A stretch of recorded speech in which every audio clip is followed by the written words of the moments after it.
Вы правда думаете, что вам не хватает силы воли?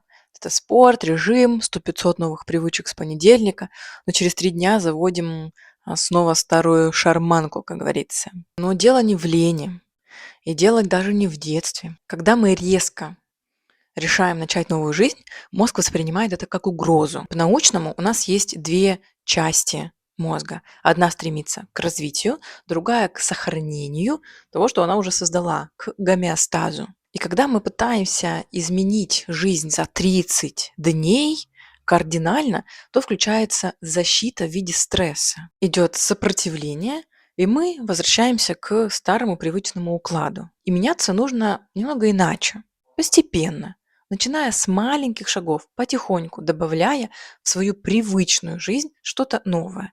Не сразу 100-500 привычек. Начните с одной и буквально по 5 минут в день, и вы увидите колоссальную разницу.